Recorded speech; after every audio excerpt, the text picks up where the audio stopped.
Bonjour tout le monde, je vous refais une nouvelle vidéo, ça faisait un petit moment, pour vous parler des rêves, de l'importance de les nourrir et aussi de mes rêves là pour la rentrée.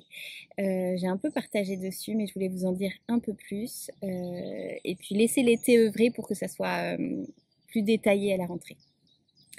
Du coup, s'il y a bien une chose pour moi qui est importante, c'est le fait de rêver et d'oser nourrir nos rêves, même si on paraît fou, même si on paraît idiot, même si on paraît complètement inconscient dans le monde dans lequel on vit. Et revenir à ce qui nous fait vibrer, prendre conscience qu'on a chacun nos rêves et que c'est pas pour rien. Et en ça, je crois que la créativité est très liée à nos rêves, puisqu'une fois qu'on a cette idée, une fois qu'on a compris comment ça marchait, le fait d'avoir un rêve, de le nourrir, et ben après, il va falloir le manifester. Et c'est vraiment ce qui me tient à cœur, et c'est pour ça que j'ai envie d'accompagner et les petits et les grands, parce que je vous partageais, mon rêve, c'est de créer une école, et pour moi, l'école ne s'entend pas forcément qu'avec les enfants. Une école, elle est pour tous, puisqu'on est des élèves à l'école de la vie, donc on ne cesse jamais d'apprendre.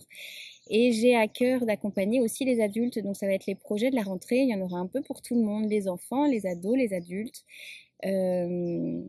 Il va falloir que l'été travaille à préciser tout ça, mais l'idée, ça serait d'aider chacun à réaliser ses rêves. Alors, j'ai pas de baguette magique et je peux pas réaliser le rêve de tout le monde, mais si on comprend la mécanique, si on se donne les moyens aussi de les contempler, de les nourrir, et ben petit à petit, ils se manifestent dans notre quotidien.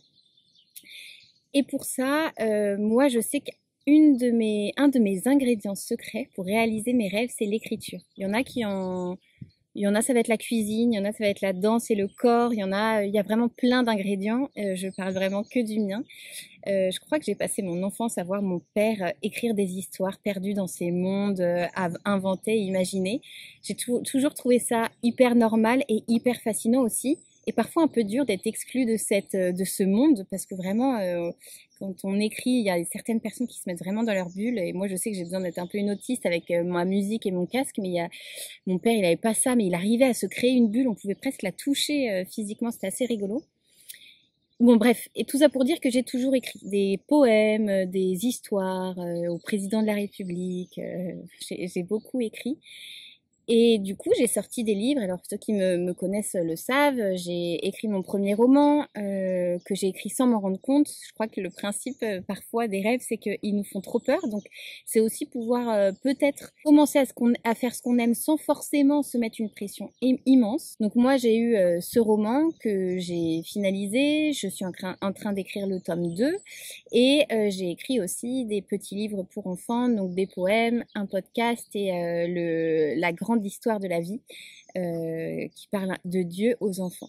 Tout ça pour dire que l'écriture tient une place hyper importante dans ma vie et que cours des ateliers que je fais avec les enfants et les ados, je me rends compte que ils écrivent aussi. Alors on attire à soi forcément des personnes qui nous ressemblent, mais je suis assez fascinée par le pouvoir des enfants aujourd'hui à écrire des poèmes, à inventer des fables, à écrire des histoires. Donc beaucoup de parents me disent qu'en ce moment, leurs enfants sont en train d'écrire un roman, illustrent un manga, écrivent des poèmes. Et je trouve ça vraiment fascinant. Je trouve ça aussi un talent, mais hyper précieux, qui est pas forcément toujours pris en compte à l'école ou dans la société. Puis après, en plus, quand on devient adulte, quand on se confronte au monde de l'édition et de tout ce qu'il y a derrière, parfois c'est hyper décourageant. Et moi, j'ai vraiment envie de garder l'essence et le pouvoir magique de l'écriture, d'encourager ça chez les petits comme chez les grands.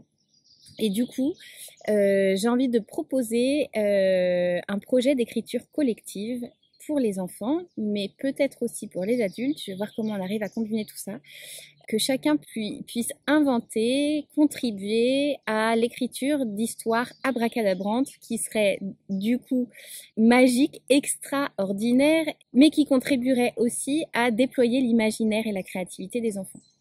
L'idée, ça serait qu'on se retrouve chaque mois à la rentrée. Le but, ce serait pas tout de suite d'écrire. Pour moi, c'est tout un processus et c'est aussi de faire comprendre aux enfants comment je déploie mon imaginaire, comment je m'entoure d'un environnement qui va favoriser tout ça, qu'est-ce qui me nourrit, comment je peux m'entraîner. Donc, il y aurait des exercices et puis au fur et à mesure, on construirait ces histoires. L'idée, ça serait après de publier ce livre.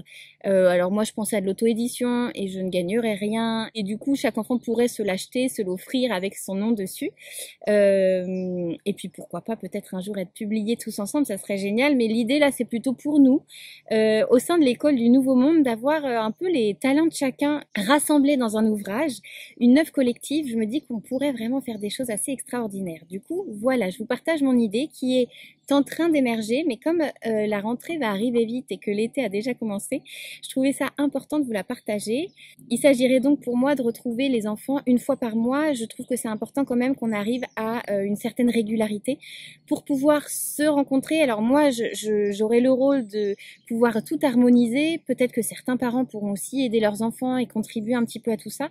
Mais c'est bien si les enfants sont là tout au long de l'année. Du coup, c'est un projet quand même qui demande un engagement. Là, je pense à tous les enfants qui sont là régulièrement, qui ont pris des abonnements, etc. Là, ça rentrera exactement dans ce cadre-là. Voilà, je vous en dirai plus au fur et à mesure, mais c'était une vidéo aussi pour vous encourager chacun à utiliser ces mois d'été, ces mois où ça y est, le soleil est revenu et met en lumière tout ce qu'on a dans le ventre, tout ce qu'on a dans le cœur, tout ce qu'on porte avec nous depuis des années.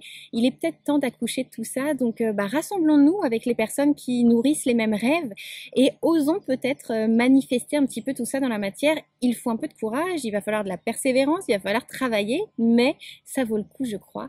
Je peux vous dire que quand on tient son livre dans les bras, quand on tient, j'imagine, sa peinture, son œuvre d'art, sa maison qu'on a construite au fur et à mesure, ça fait quelque chose et je crois que on a bien mérité de célébrer nos rêves et nos victoires.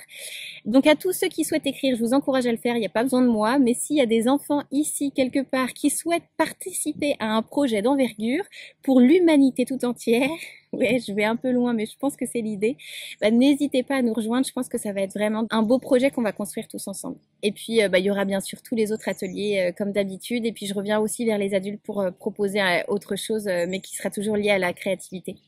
À très vite.